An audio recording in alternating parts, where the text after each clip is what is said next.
Okay, so we're going to be doing this one. Yeah, October, November 2017, variant 2. And I'll only be doing section B for now at least. So before you do go ahead with this video, I would recommend you watch the one that I've made where I explain a rough format or structure or the way one should approach 8 and 12 mark questions. I think the name of that is answer format or something of that sort. I'll put the link below, unless of course you guys are, you're really confident with or comfortable with that, with how to answer questions. You just want to look at some more. Okay. I'm not going to be like dictating answers or really elaborating a lot here. I'm just going to be putting the brief structure of the answer so that it does act as it does revise the concept a bit, but more importantly, it communicates uh, the communicates the idea of how much to write and what to write in a particular question and where to write it to ensure that you get maximum marks, because a lot of people do know economics well, however they don't score very well. So in order to curb that, that's what these videos are for. Okay, so let's go with 2A. Let's take this back to our whiteboard. That'll be easier. Yeah, let's get that here. Okay, let's not get that here. Okay, so explain how economists use the concept of income elasticity of demand, so YD. Uh, so how they use the concept of YED to distinguish between different types of goods. Okay, so if you remember the answer format, first of all, we're just going to go through with a bit of a slight introduction, bit of definitions. So first of all, you define YED. This is basically the percentage. It's the measure of the responsiveness of the percentage change in quantity demanded to the percentage change in price. And always with YED, with XCD, with PED, always, always, always in the 8 mark question, give its formula. You always get marks for this. Okay. So if you write its formula, it'd be the percentage change in QD. Obviously, when you're writing it in the exam, write it in proper full words. Don't write like I am. I'm only doing so because it's just painful to write with the mouse. Okay, so percentage change in QD to percentage change in income, and is basically the same thing for if you have a PD formula, you just replace income with price. If you have XCD, it's QD or D or demand of one good over the percentage change in the quantity, in the price of another good. So very similar formulas you have here. Yeah, so you've gone ahead with that. Now what you might also want to do is identify that this formula can give you two types of values, two major types. One is with a positive coefficient, which are your normal goods, you'll explain that later, and one with a negative coefficient, which are your inferior goods. And this should, in a lot of cases, this is obviously a little rough way to look at it, be enough to give you 4 marks. It's actually that easy. So your first 4 marks really are just, whoops, well, they're going to be easier to get than to type on this. So first 4 marks shouldn't be that big of an issue as long as you remember to take out time to give all of this, to give this information before you rush to answering the question. And for the next 4 marks, you are actually going to answer the question, which do economists use this concept to distinguish between different types of goods? You just take the different types, take normal goods, for example, and say if the value of PD is positive, they know it's a normal good. How do they know it's a normal good? Because with normal goods, what happens is if as your income increases, for example, your quantity demanded changes in the same direction, so it also increases, leading to a positive relationship. You might even want to, if you just want to be on the safe side, draw a diagram where you show income and quantity demanded, you show an upward sloping curve just to show the relationship. Again, there you could elaborate more on to what extent the quantity demanded increases. We'll get to that towards the later stages, the end of the answer. Sorry. So you stated this. You said in normal goods you have a positive coefficient.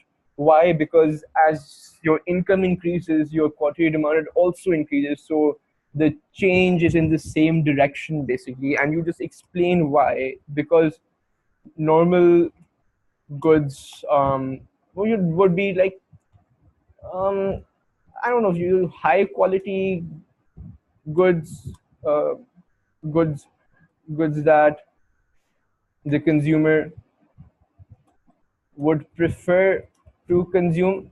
And understand this is all relative to his her current income level.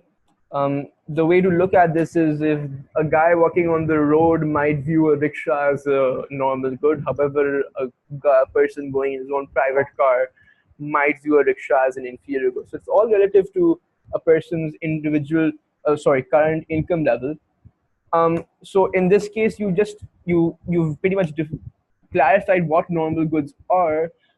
Just need to have some sort of explanation which makes the examiner understand why this positive relationship holds. Because as income increases, for example, or we're running out of space here. Let's just do this above. Um, just a sec. Draw a nice partition here. So just continuing that, we need to do this. Explain to the examiner why there is this positive relationship with normal goods. Because as income increases, your purchasing power. Let's try it fully. Purchasing power increases. For example, um, again, if it's a disposable income increase. So yeah, as income increases, you can buy more. You would prefer to buy high or higher quality products, prefer to buy more of these, more of higher quality products. Ergo, when income increases, since you normally prefer to to consume more of high quality products, and now you can, because your purchasing power has increased, your QD would for these products would also increase. Thus, you have a positive relationship, and that should. And if you put this in words, you elaborate a bit, that should be sufficient. So get to inferior goods. So inferior goods with their negative coefficient. Okay, so in this case as well, so you could start off with saying where inferior goods, yeah, the negative coefficient. Why? Because income increases, QD, it does change. It changes in the other direction though, so it decreases. And if you want, if you're just a bit extra, you can draw a diagram just to highlight this change where it's just downward sloping. It's a negative relationship between income and quantity.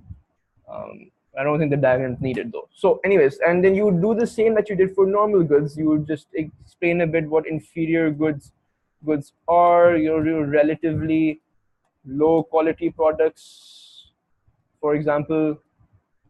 And you could even give examples, and that's all fine. However, the main thing here is to explain the negative relationship, because as income increases and your purchasing power increases, you would prefer to consume more of high quality products instead of low quality products, because now you can. The only reason you were consuming low quality products is because you had to, because they were relatively cheap, low quality, relatively cheap. So because you can consume more of high quality products, you would do so, and you would contract the demand for low quality products, so QD decreases. Again, when you write this in a proper answer, you would be hitting all of these links, like inferior goods are relatively low quality products, A lot of the times they're relatively they're inexpensive compared to normal goods. And then you properly explain how, if your income increases, you prefer to consume goods of high consume more high quality products instead of these inferior goods. And since you since you can't consume high quality products, you switch to that.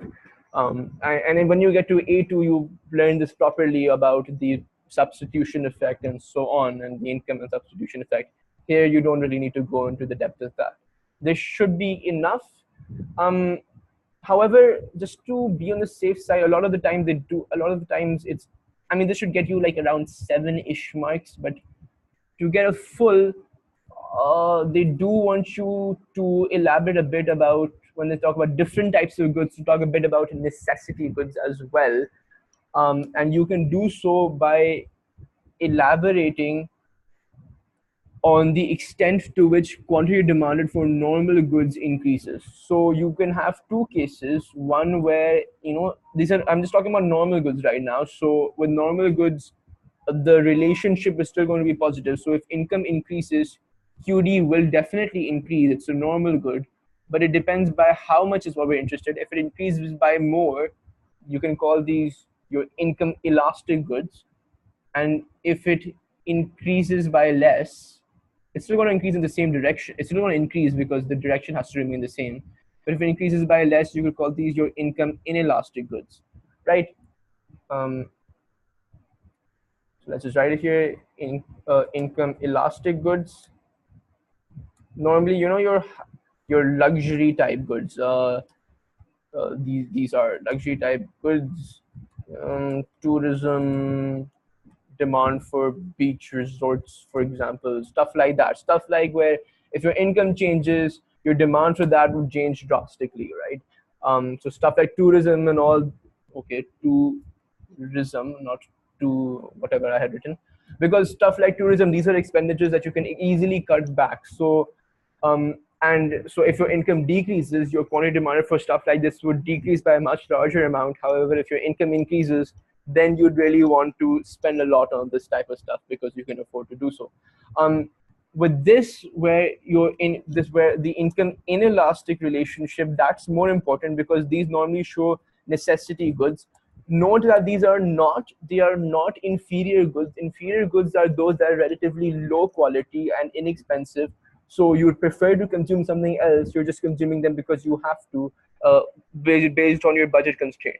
But income in inelastic goods, note that these are still normal goods. That means when income increases, you will still buy a bit more of these, but you won't buy as much. The change won't be as much. So these are necessity goods like wheat or rice, or for example, they're not necessarily low quality. You're still buying a decent brand, but it is necessity goods. So if your income decreases, for example, if you write here, if your income decreases, you're still going to buy more or less the same amount because they're just necessity goods, right?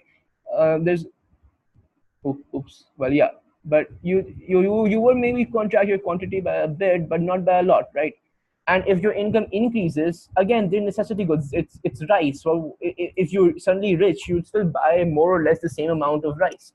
So again, with income inelastic goods, this is where you explain the third category, that is these necessity goods, where your consumption for these goods uh, is only slightly dependent on income by very nature of the fact that they're necessity goods. And if you want, you could explain this as well. So the three types you've identified necessity goods, you've identified normal goods, and you've identified inferior goods. Technically, normal and inferior goods could also get you like around a 7 or a 6 out of 8, maybe even 8 out of 8 in some cases. But identifying necessity goods, which are normal goods but have an income inelastic demand, that does help you score full. This should be enough, but in case someone was wondering, if income elastic, if I just label these, and we can draw subsequent diagrams. So for income elastic goods, you still have the same x's. You have y and q And you still have the upward sloping curve, except it's more elastic in this case because a small change in y leads to a much larger change in qd. Was 1, for example, but 2, where the case of income inelastic, it still has an upward sloping, okay, it still has an upward sloping curve, but it's really flat. Sorry, it's steep in this case, very steep in my case, because you could change income by a large amount and you'd only have a little change in quantity demanded. Again, this is not part of the answer, but just to clarify concepts. So we're pretty much good with this. Let's go to your part B. And again, note that you really wouldn't have to repeat stuff that you've written in part A in part B. So if there's a large amount of repetition, you've probably done something wrong somewhere along the way. So that's one, and that might not hold true with your texts and your mocks at times, because teachers well, not in mocks, but mainly in tests, might give part A and part B from different past paper questions. So that might not hold true there, but in your actual CIE, it will most definitely hold true.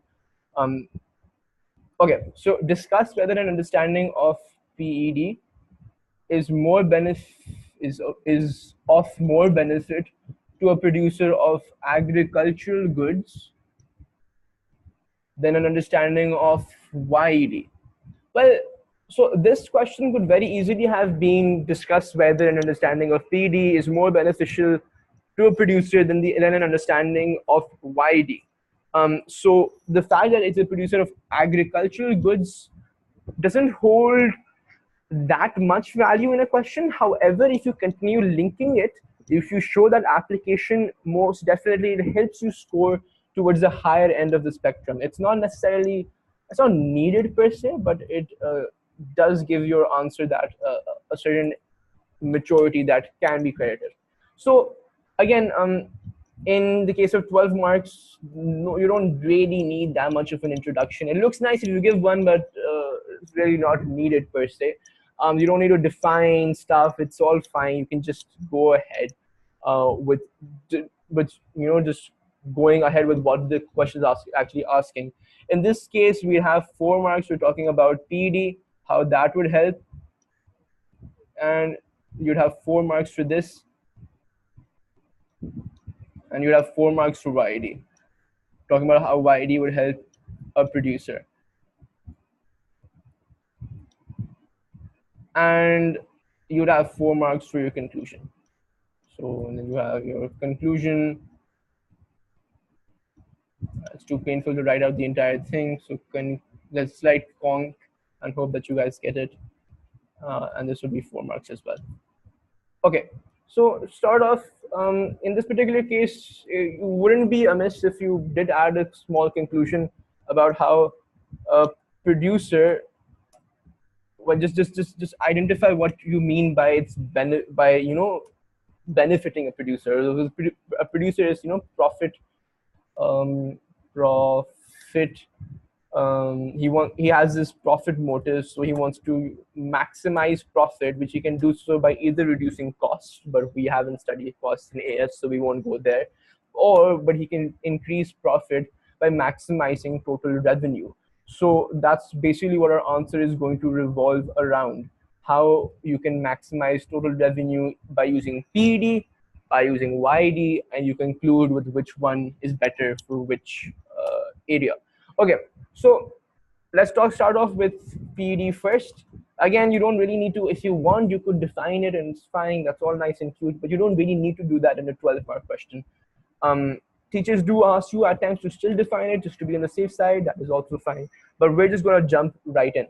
So with PD, you just have to identify the major 2 cases where with PD, the 2 realistic cases that you face in the real world are when the value is this greater than 1? Yeah, when it's greater than 1, that is your elastic case, or when the value is less than 1, which would be your inelastic case. identify those and let's take those cases. So in the case of elastic case, it wouldn't be amiss to just, well, you can just dive right in by saying in the elastic case, the producer should want to decrease price, because as you decrease price by a small amount, your quantity demanded should increase by a much larger percentage, ergo your total revenue will increase, because your total revenue is price into quantity. So if there's like, excuse the handwriting, price into quantity. So if there's like a 10% increase in a 10% decrease in price, but like a 50% increase in quantity demanded, your total revenue will increase. And this you definitely should show through the use of a diagram as well. It's a bit difficult for me to draw one here because I don't have a drawing pad, but so as you have price and quantity, elastic case, understand you're going to be talking about a flat, well, it's not so flat in this particular case. Let me correct that. So a flat-ish demand curve. And if you have any difficulty learning this, learning where it's supposed to be flat, where it's supposed to be steep, just draw one and plot values of P and Q and you get that. Or Jugade to look at it is like in elastic case, the greater change is in quantity. So you leave more space in the quantity axis than in the price axis, because small changes in price lead to a much larger change in quantity demanded. So it will be a flat curve. Anyhow, you just pick two points, like P and Q, and you just basically show how a small change in price have a much larger change in quantity, as you can see, and hence how your total revenue will be maximized. Total revenue again can be denoted by the area under the curve, by multiplying price and quantity. So this is the rectangular area. So this area is common in both cases. In the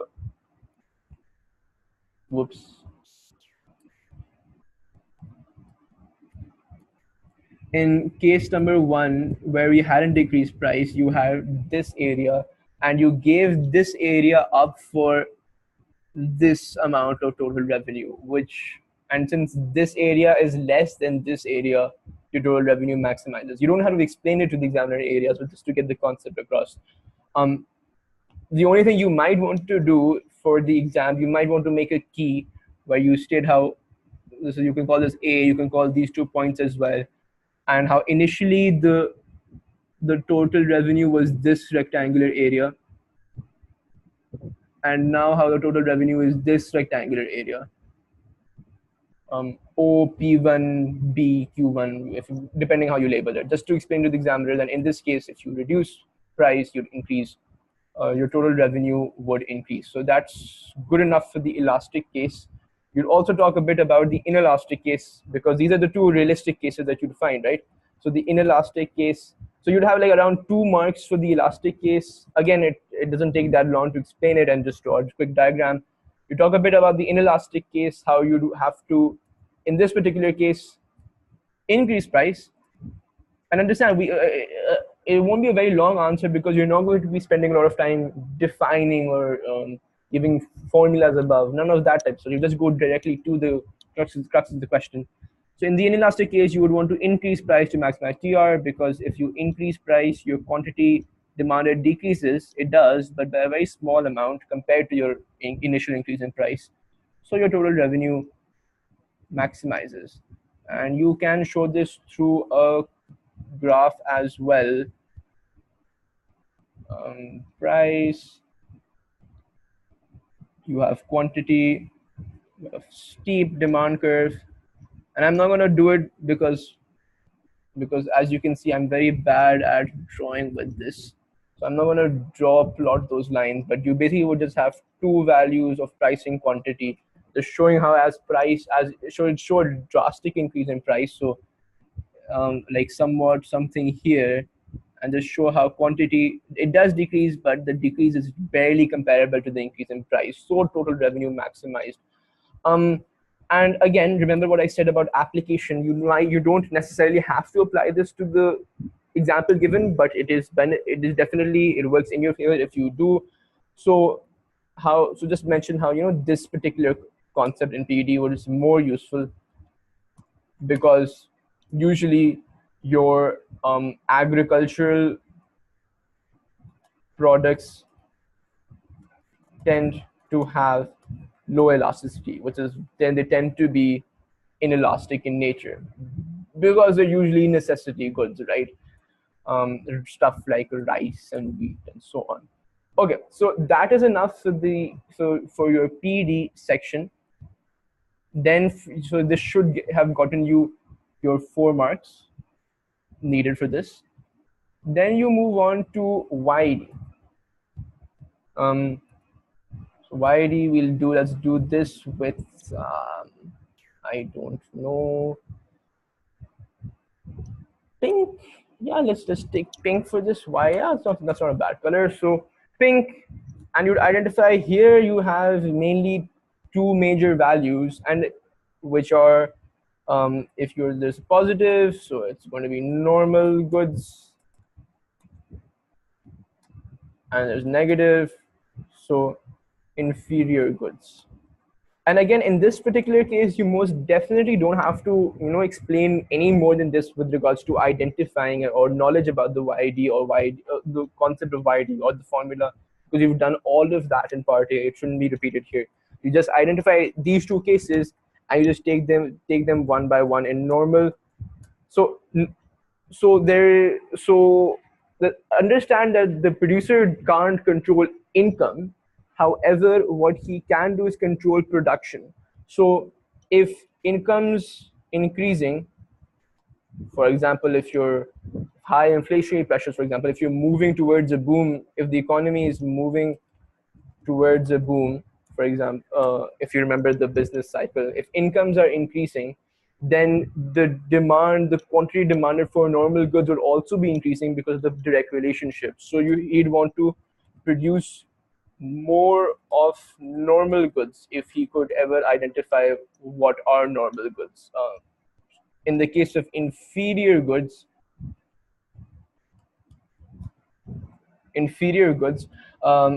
if incomes decreasing, maybe because of recessionary forces, your economy is taking a downturn, he'd want to produce more of inferior goods, so your low quality products, all of that, the cheap ones, more of that type of stuff, and that would help him maximize total revenue. If you want, you could draw diagrams here, not really needed, I'm not going to draw them, but yeah, so just proper explanation about how if incomes are increasing, if he should try to identify which goods tend to be demanded more when incomes increase and produce more of them. And the reason for that is because as incomes would increase, the quantity demanded for these goods would increase, because there is a positive relationship. And if you want, you could draw the diagram, because the diagram in part A wasn't really needed. That's why it's not really, per se, it's not a repetition. Sorry, this is quantity.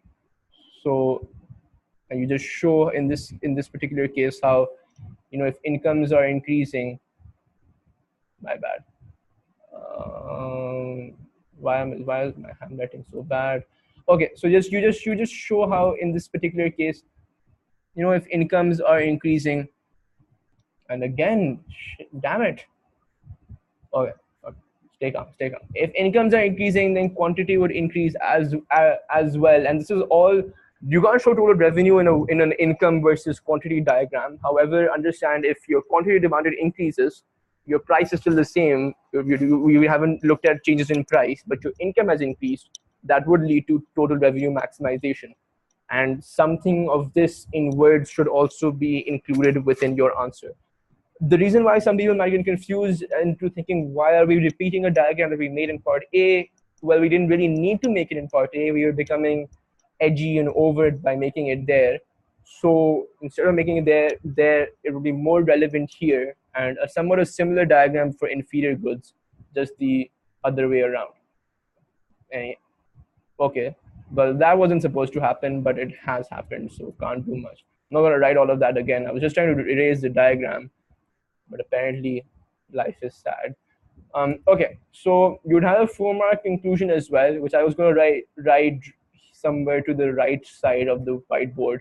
But because I accidentally erased all that I had written about income elasticity of demand, the 4 marks for that, I can just write the conclusion here.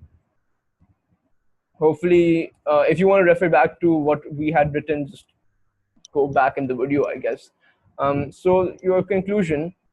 Now, a good conclusion is something that brings forward new things, that kind of sums things up, and really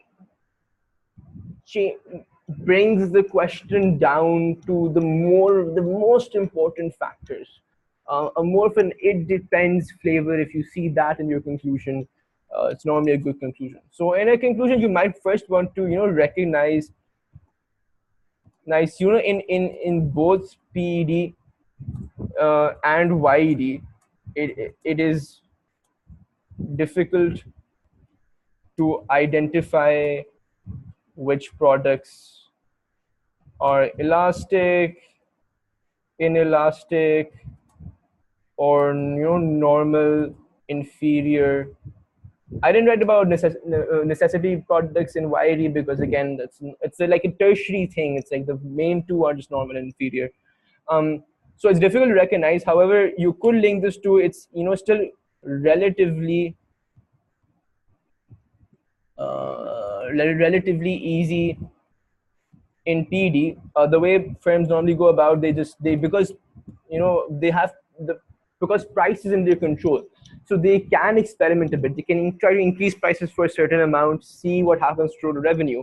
If increasing prices increases your total revenue, that means your products are mainly inelastic. And if decreasing prices of a few products increases total revenue, that means your products are sorry, I think I misquoted there. So if increasing prices of a few products increases the total revenue, that means they're inelastic. If decreasing prices increases the total revenue, that means they're elastic. So it might be relatively easy in PD, and you just say you just write down what I said in words, because because prices are in a firm's control, can experiment with varying prices to find out which products are elastic / inelastic, and then price accordingly. So again, understand when we talk about PD, about the elastic case and the inelastic case, a firm could have products that are both elastic and inelastic. So he just charge a little less, he decrease the prices for the products that are elastic and increase prices for the products that are inelastic. So that is that's one thing the firm could do. Another thing the firm could do is implement price discrimination. And in fact, these two things we should have added when we were talking about PAD, but my bad. Well, where the firm could segment the consumer base on the basis of whether or not the consumers find the same product elastic or inelastic. A certain segment of society could view product A as elastic. Another segment could be like, okay, this is highly inelastic for me. An example could be branded phones, for example. Someone might say iPhone is everything, and definitely would have an inelastic demand for that. Someone like me might be like, phone is the phone hota hai, and just might have an elastic demand. If a firm can successfully recognize these two different types of segments, different types of consumers, and charge them different prices, less for the one who finds it elastic and more for the one who finds it inelastic, then you would really, really maximize total revenue. But again, that's slightly difficult to do. So again, here in the conclusion, you really have to have some sort of content about trying to pick one over the other. So you recognize that both have difficulties in identifying whether the product is elastic or inelastic or inferior normal. However, it's relatively easy in PD because you can experiment by varying prices. But in YD, income isn't in the control of the producer. So like if recession RI, you really can't be like, okay, just like let's have a week long boom just so I can see whether or not my products are normal or not, and then we can go back to recession. It doesn't work like that. So that's one reason why PD might be more useful. Another reason is because it's easier to take action on the basis of PD.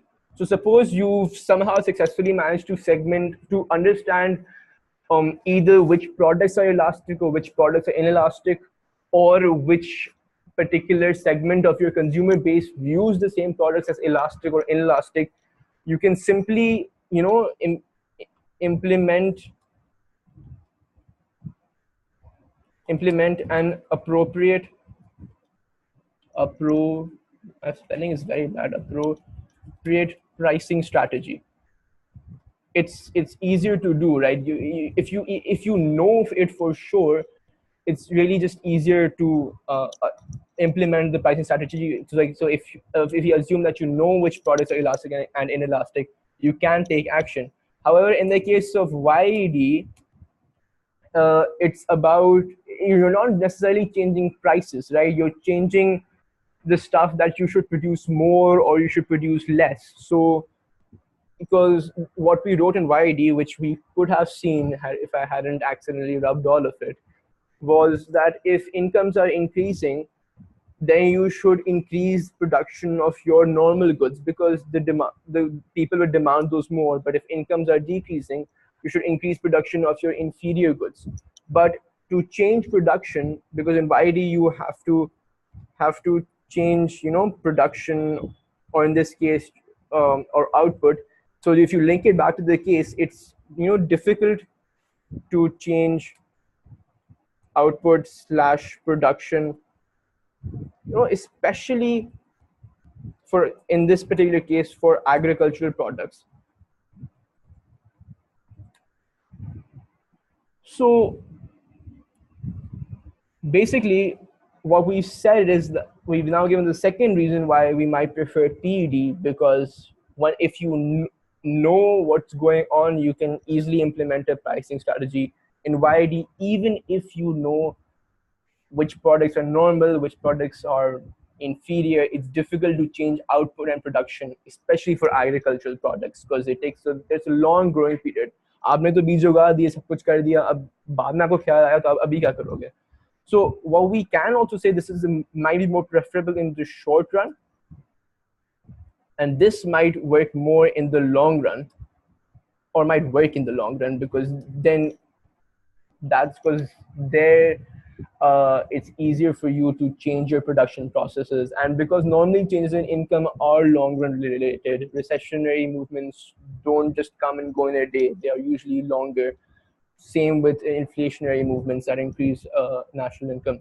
So stuff like something of that sort. So this should hopefully be enough to give you 4 marks for your conclusion. Don't cut corners for your conclusion. That's where most people lose the maximum amount of, that's where most people lose out on their marks. Because in part A, getting 8 on 8 isn't that difficult if you know the content well and you structure your answer correctly. In part B, the first 8 marks aren't that tricky, but the last 4 can be really, really tough to get. But again, look at how we got that, it depends type flavor in as well. It depends. If it's more short-run based, you might want to prefer PED. But if you have a long time for implementing a long run strategy, then YD might be more useful. So you have stuff like that really to uh, streamline your. You should try to streamline your conclusion into content that gets that it depends flavor. That usually works, and not always, but usually uh, it depends. Sorry for the spelling. Yeah, and that's pretty much it.